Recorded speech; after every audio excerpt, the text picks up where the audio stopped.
Hello. This is your boy Brandon Correia, aka Fun of Entertainment, and we are back with another video. And the topic we will be discussing today will be the Warner Brothers investor meeting and basically a lot of the DC announcements that came out of that investor meeting, stuff that came out both prior to that investor meeting, and just my general thoughts on all the announcements that they've made and my hopes, I guess, for DC going forward. So let's get right into this video.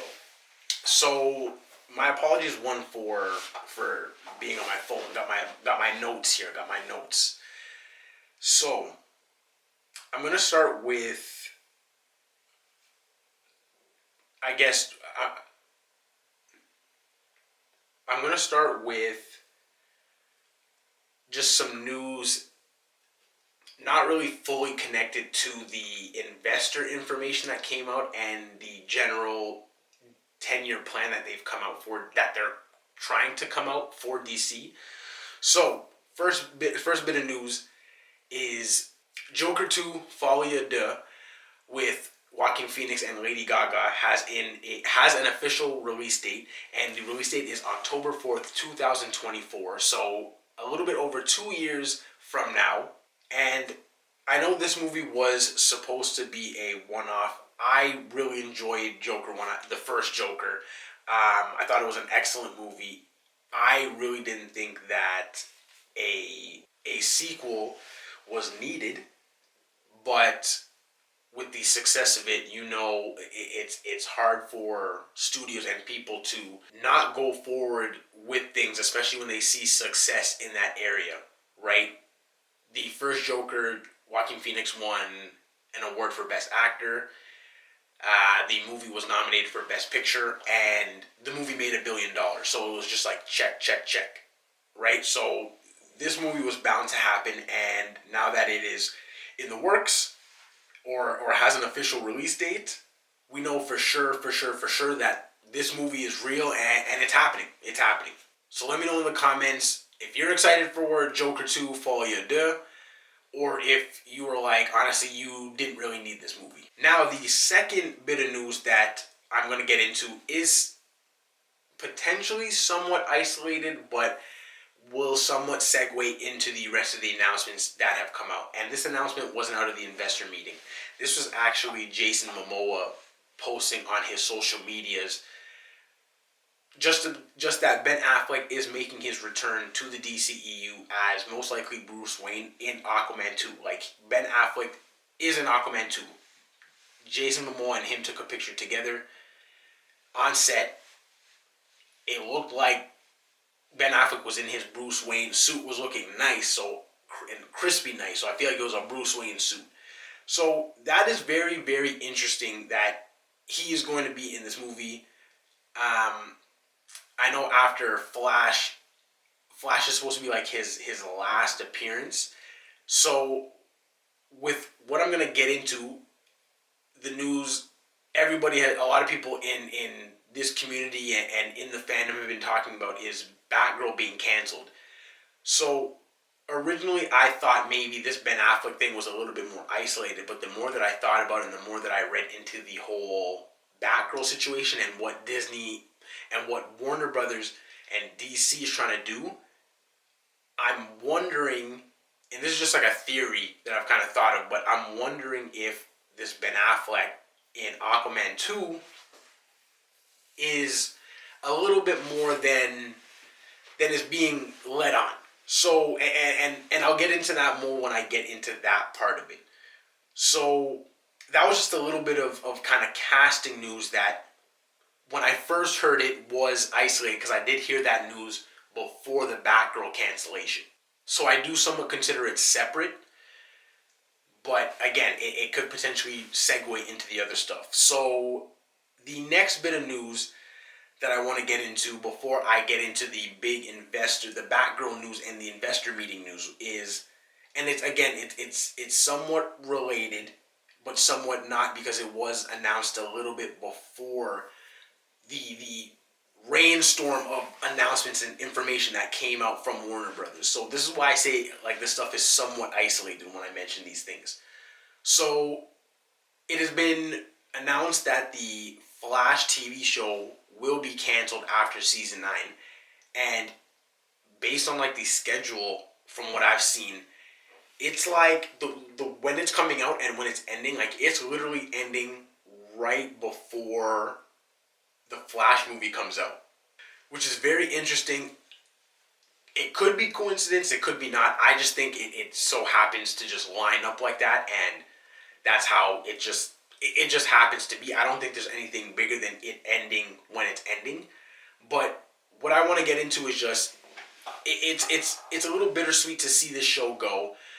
I admit I fell off the show. I think the last season. I think I've seen all of season 7 and maybe a couple episodes of season 8, and then I kind of fell off a bit. But a lot of people have been telling me to kind of like get back into it and finish it. And now that I'm hearing that season 9 is going to be the last season, there's part of me that does want to just finish this journey because I am an OG Flash watcher. I was really into the Arrowverse from time I was watching Arrow from the beginning. So seeing the introduction of Barry in Arrow automatically spiced me for the Flash, and I really enjoyed the first like 5 seasons of the Flash. Like I thought they were all amazing. So seeing this show come to an end is bittersweet.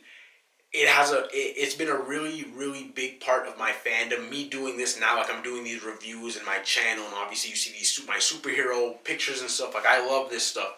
So me starting my channel, like my first channel that I started in like mid 2000, like 2015, Flash and Arrow were like one of the few superhero shows that were out there. At that time, there weren't a lot of superhero TV shows like there are now.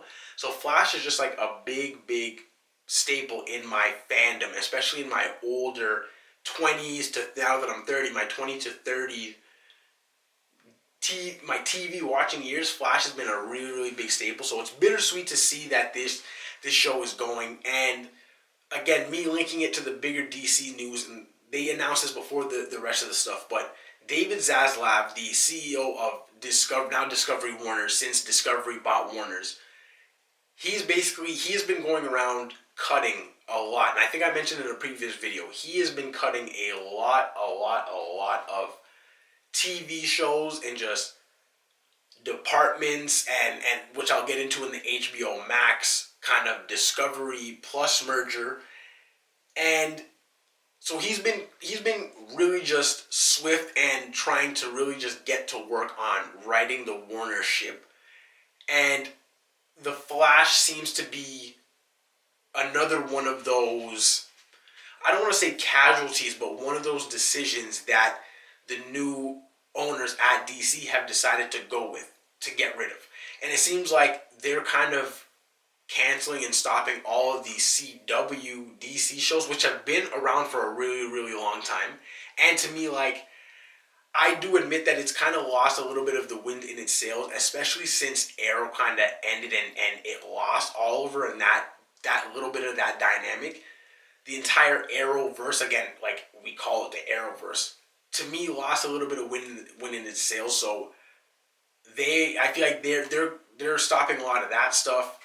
Superman and Lois is continuing because they're technically considering that in a different universe, but there's just a lot of things that they are now getting rid of that they think will better serve them in the future once these things kind of stop and they're able to kind of reset and retool and reconfigure a little bit. So speaking of reconfiguring and retooling, this segues me into my next topic, which they've made more announcements recently, especially since the investor meeting has come out. Again, this does have somewhat to do with the 10-year plan, but doesn't, and that is a separate announcement, which I'll get into in a little bit. But with regards to with regards to the Batgirl cancellation, like I was mentioning with the Flash, the new owners are cutting a lot of things that they don't think will better the brand, and they've mentioned this a lot of times that they played the movie for test screenings, and it wasn't getting received well. And to them, they were like, one of the big reasons they're not putting it out even on streaming services is because if they do that, they won't be able to get the tax write-off for the movie. And to them, getting that tax break is more beneficial to them than actually releasing the movie. And to like, which is somewhat crazy. And I know there's a lot of people out there that are saying, like, how are they doing this? Like, you gotta put Batgirl, and that they were excited to see it, and as was I. But I know there's probably those same people that are like, DC needs to change and they need to do better, and Warner's needs to do better with their properties. And I feel like, in a sense, this is them trying to do better. Again, we're not going to see if this is going to pan out for another few years with these new owners to see if they can somehow right the ship. But as of now, it's like, a lot of the people, a lot of the fandom of the DC live action movies want them to be better. And if you're a true comic book and superhero fan, like I am, like I have DC and Marvel characters behind me. The picture above me literally has all of them mixed together. You know what I mean? Like, I love all of these characters. As much as I may be a DC guy a little bit more, I appreciate both universes and all the characters that come from them, and they all have major places in my heart. So I don't like putting these two like universes together. I want DC and Marvel to both be good. I want every time that I go to a movie to watch a superhero project, I come out of that being like, that was amazing. That's the feeling that I used to get watching these properties as kids in their cartoon form. But now I'm just getting that feeling watching live action. Like, that's what I hope from both properties. Right? So I'm hoping, obviously, with them trying to, the CEOs and the execs trying to take it more seriously. And I know people are probably going to kill me in the comments. Yo, they've been trying to make 10-year plans. They've been trying to copy Marvel. Yo, it's easy. And I know it's way easier said than done. But we're seeing action, and we could just, you know what I mean, as fans, hope for the best. Right? So that's where, from that side, I see where they're coming from, because they don't want to just release movies. Because a lot of the previous CEOs were in that philosophy of, let's just make movies and somewhat in a way chug them out. Even though we may not think that they're the best movies. Right? And the fact, you can really tell that by them during the pandemic being like, yo, we're going to put all our movies to streaming right away. And that didn't benefit them at all, because having your movie in a movie theater adds prestige to your movies on a level that you will not be able to do if you just have it on streaming. So, like, that's where they made that mistake. And Warner Brothers is synonymous for big screen. They are a big screen movie making company. So there have just been a lot of mistakes from the previous execs at Warner's. So, and like, I've just been watching a lot of like the YouTube people that I watch that are more connected to the industry. And one person in particular, like, really mentions, like, and he mentioned even before they fully took over, that this CEO was a no-nonsense person and was more involved and had a better track record of just success in running his company, in running Discovery, and the success that it had in all of its different departments, from Lifetime to the cooking network to the cooking areas, and just the different shows of Discovery, right? So I could only hope for the best, but I get why people would be skeptic. I get why people would be a little skeptical. And on the other side, as an actor, like, I would also I totally get and like, I feel so bad for Leslie Grace, because honestly, I was excited to see her in this movie, right? Because she did an amazing job in The Heights. So, like, as an actor, I know, like, going and like working on, like, I can only imagine. I haven't had that opportunity yet, and like, to like be able to work on something for a really, really long time and just enjoy that process. And obviously I'm hoping, and I'm going to keep grinding, right? So I can only imagine what it would feel like to work on something for months and months and months, and then to have it never come out and never see the light of day. And you yourself not even get to see it and kind of take it in and judge it for yourself, I guess. But then on the other hand, on the same actor's perspective, it's if a lot of people were saying the movie was that bad, would you maybe be a little bit relieved or happy that the movie isn't coming out? Right? Because there's a lot of movies that like come out that are like really bad because they're so bad, like they ruin actors' careers, and like that actor can't find work for like a really, really long time. So it's like, I don't know how I would feel in that situation. So like, I can only imagine how all the actors involved and all, just, I don't even say actors, but from the crew to the directors to the producers to the costume people to the makeup people, like that were just working on that movie and never, and they won't get to see like their work on the screen, on any screen, not even like a streaming platform so they can watch at home. Right. So that's the Batgirl situation is a tough situation on, like, with regards to where I stand on that particular issue of the DC announcements.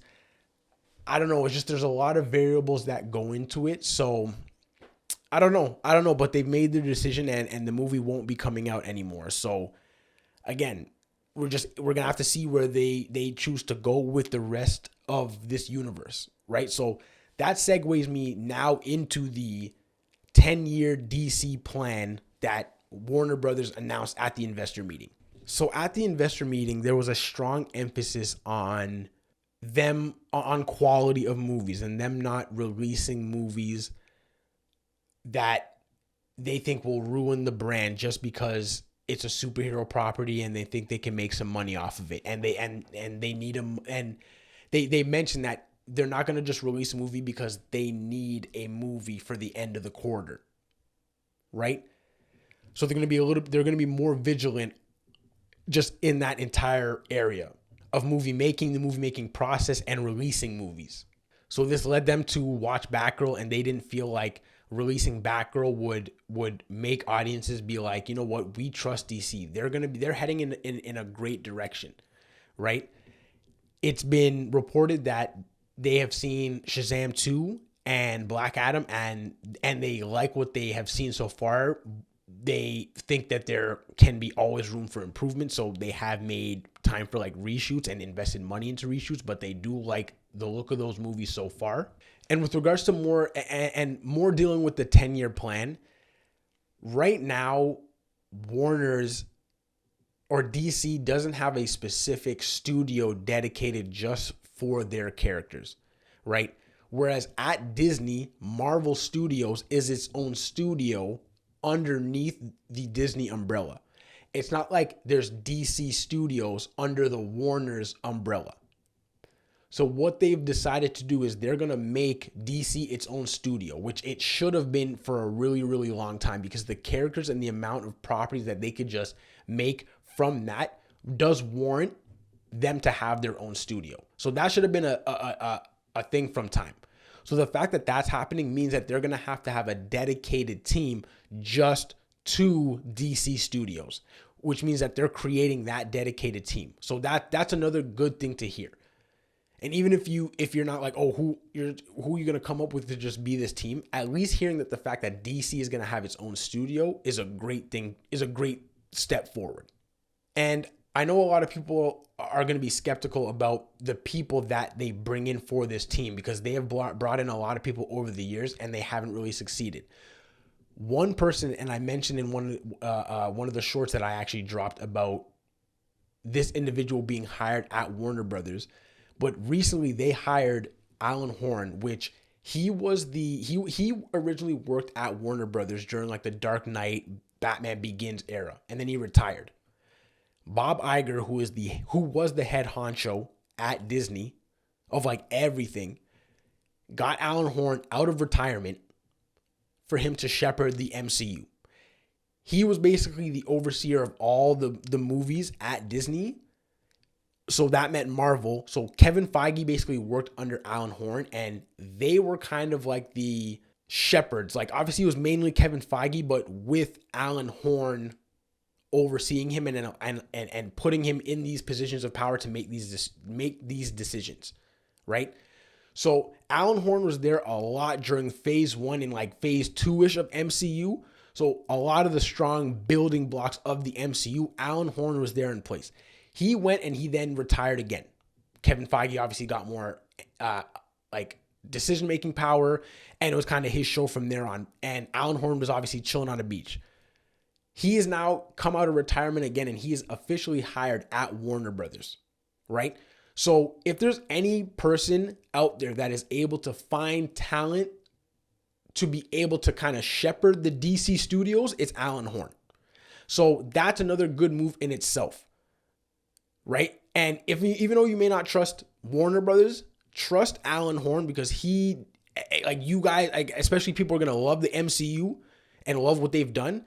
This guy had a really, really big part in it. So if you're a DC fan, of all the news, really, this Alan Horn hire should be one that excites you, just because of his experience in picking talent and shepherding and watching over movie studios.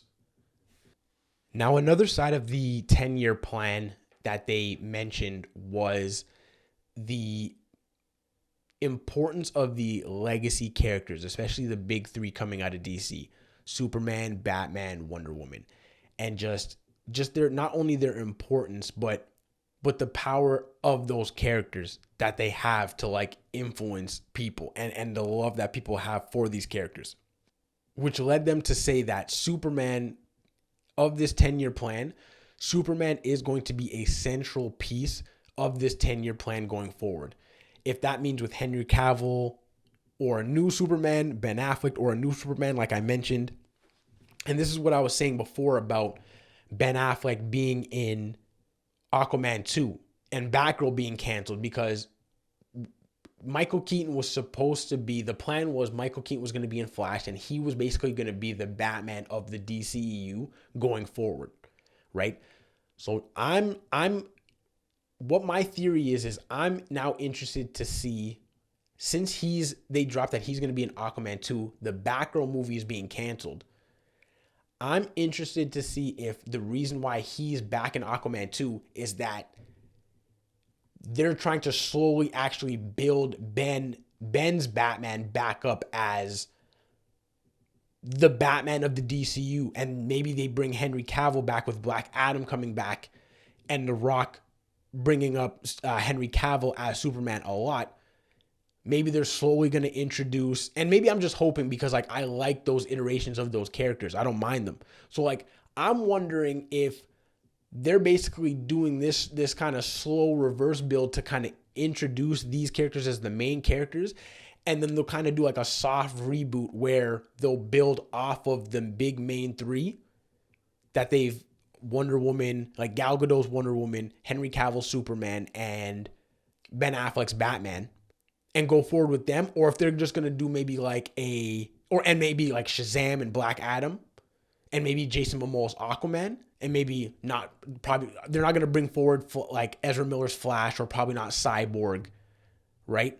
But maybe they'll kind of bring some of them and go forward, or they're going to do a hard reboot of everything in their DC, in their 10-year plan. They haven't really made that clear yet. So I'm really, really interested to see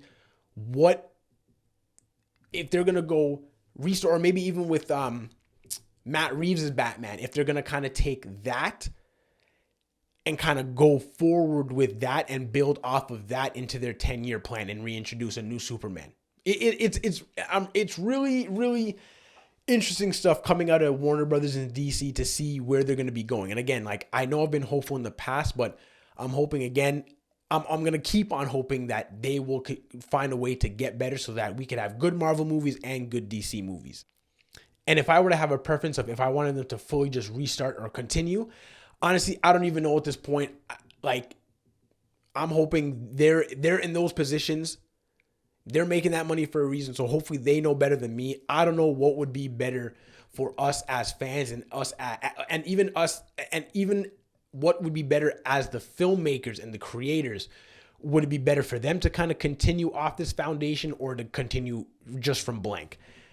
So the next thing we're going to get into, and the last thing of this DC news, this one isn't as spicy, but this is basically the merging of HBO Max with Discovery Plus, which will inevitably happen. The two streaming services, so Discovery Plus right now that has Lifetime, 90 Day Fiancé, all them different shows will be combining with HBO Max.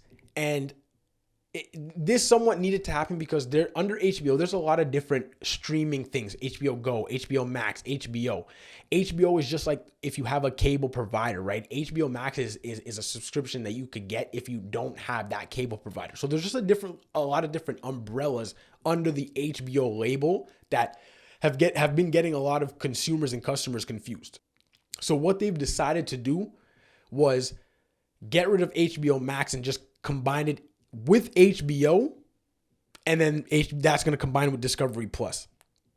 And them getting rid of this department, I think I heard it was going to save them like $3 billion, which they'll obviously like put into, and like obviously it's unfortunate that people are going to be losing their jobs, but what I heard was HBO Max and HBO basically had the exact same content, but they had two different divisions within the company because they were really separated, even though they didn't need to be. So it's like they're kind of just streamlining things to make things more efficient within the company to hopefully make a better product for people like customers, right? So again, that this news isn't as spicy, but that was something else that came out of the investor meeting that they're planning to do going forward.